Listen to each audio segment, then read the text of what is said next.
Welcome to the World News. I'm Randolph Jamias for stories around the globe. On top story, Emperor Akihito of Japan seemed healthy and in good spirits as he expressed his hopes for world peace and happiness. Here's more of the details. Thousands flocked to the Imperial Palace in Tokyo ahead of the Emperor's traditional New Year's address. Emperor Akihito seemed healthy and in good spirits as he appeared alongside members of his family. The Emperor expressed his hopes for world peace and happiness, but also spared a thought for the thousands of people who died in Japan's earthquake and tsunami disaster of March 2011. In particular, Akihito prayed for a better year for those still living in temporary accommodation. His calls for peace come after bitter sovereignty disputes in 2012 with Asian neighbors North Korea, South Korea and China. While Emperor Akihito is active as a figurehead for the nation, he rarely addresses the public except on occasions such as his birthday and New Year's Day. Moving on, Iran has captured 2 miniature U.S.-made surveillance drones over the past 17 months, Iranian media reported on Wednesday. The lightweight RQ-11 Raven drones were brought down by Iranian air defense units in separate incidents in August 2011 and November 2012. Rear Admiral Amir Rastegari was quoted by Press TV. Iran said on December 4th that it had captured a U.S. intelligence Scan Eagle drone in its airspace over the Gulf in the previous few days. But the U.S. said there was no evidence to support this assertion. In November, the U.S. said Iranian warplanes shot at the U.S. drone flying in international airspace. Iran said the aircraft had entered its airspace to spy on Iranian oil platforms.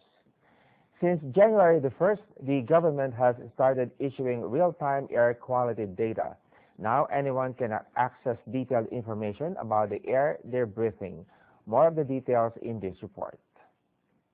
People in more than 70 Chinese cities can now find out more about the air they're breathing. Real-time reports are being collected from nearly 500 monitoring stations nationwide, showing how much air pollutants, including sulfur dioxide, ozone, PM2.5 and other particles, is in the atmosphere.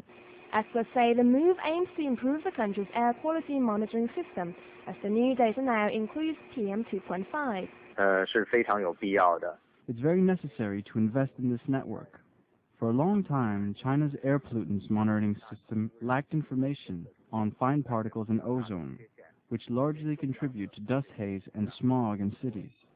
Setting up the official website and releasing real-time information is an important step in preventing environmental pollution, raising public awareness, and also serving the public's right of information.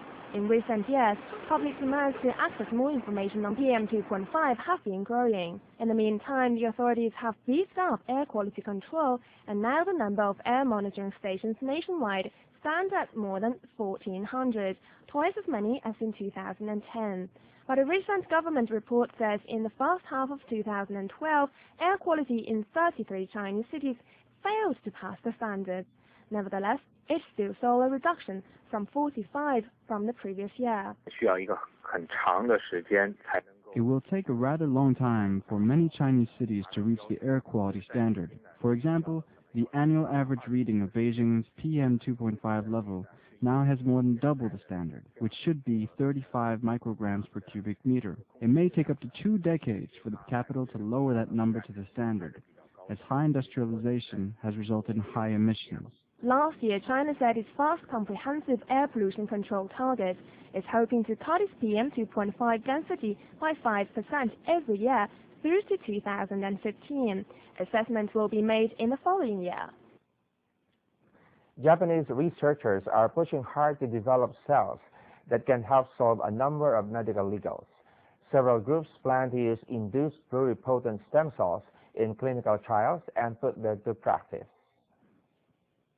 Researchers can program iPS cells into any kind of tissue. The Nobel Committee awarded Japanese Dr. Shinya Yamanaka its prize for physiology or medicine for his work with them. A team at Riken Kobe Institute plans to create retina tissue. They'll transplant it into patients suffering from a disease that could eventually cause blindness. If they win approval, they'll start the world's first clinical trial of iPS cells within the year. Researchers on a government-led project will start to develop drugs for diseases currently without a cure. Scientists at 5 research institutes will create iPS cells from the tissue of patients suffering from Alzheimer's or Parkinson's disease. They'll transform healthy iPS cells into diseased tissue to find out how the illnesses develop. Then they'll work with pharmaceutical firms to study how to treat the diseases. The researchers hope to develop new drugs and start a clinical trial within 5 years. In the office and on the road, the ostrich pillow offers busy people the chance to snooze anywhere, anytime. For those who have difficulty finding enough time to rest, Madrid-based Banana Studio has created a curious pillow with 4 holes, 1 for the head, 1 for the mouth, and 2 for the hands, so anyone using it can disconnect while waiting for planes in an airport or when there is a rare moment of downtime in the office. The handmade ostrich pillow produced in Spain aims to fill a gap in the market. Immediately we realized that many people from different sectors want it, be it firemen, students, doctors that sleep in hospitals, people who travel a lot and spend a lot of time on airplanes, people who study a lot in libraries. So suddenly we realized that many people needed it, not just a very small niche, but very many people needed it. And this is interesting, because this is when you start saying, well, this is a product that people need at a global level. We spend more and more time working in front of a computer, traveling, and the more time we spend working and traveling, the less time we have to sleep. And there's an interesting piece of information that when Thomas Edison invented the light bulb, we used to sleep on an average of, before the invention of the light bulb, we used to sleep an average of 10 hours. But now we sleep an average of 7 to 6 hours, depending which part of the world we're in. So the idea is to be able to spread your sleep. Banana Studio aims to transform good, inexpensive into useful and successful products. You don't necessarily need to be able to spend millions of dollars in investment on a project. You need to be able to create a good idea and to get that idea into market. If you can do that in an efficient way, then you have a successful product. Nepal is attracting locals and tourists alike in its 9th International Elephant Festival Soccer. Although the animals have riders, the footworks are all their own. Let's catch this amusing action. The World Cup it's not, but these elephants still know how to score. Players enthralled crowds in Nepal's 9th International Elephant Festival Soccer Final. And even though the animals have riders, the skilled footwork is all theirs, says one of the team sponsors.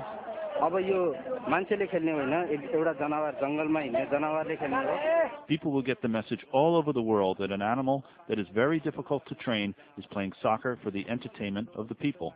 That's why we participate every year, and it is very successful for us. The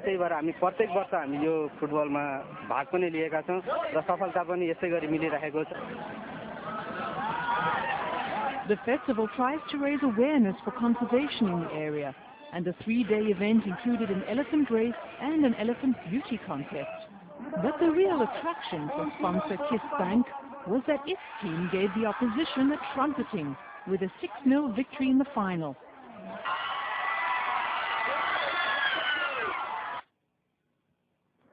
Swiss skipper Bernard Stamm has pledged to fight on after disqualified from the Vendée Globe round-the-world yacht race for receiving outside assistance. Stamm, skipper of Cheminis Pojolat, was disqualified by a jury decision after crew on another ship tried to pull up his anchor during a technical stop in New Zealand's remote Auckland Islands. Stamm need to give the jury good reason to reopen the case by presenting new information.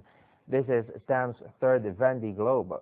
4 years ago, he lost his chance in the Vendée Globe trying to anchor in fierce winds. The race is still led by France's Francois Gabart, skipper of Massif, closely followed by fellow countryman Armel Leclerc. And that's the first half of our stories. Don't go away. We'll be back shortly.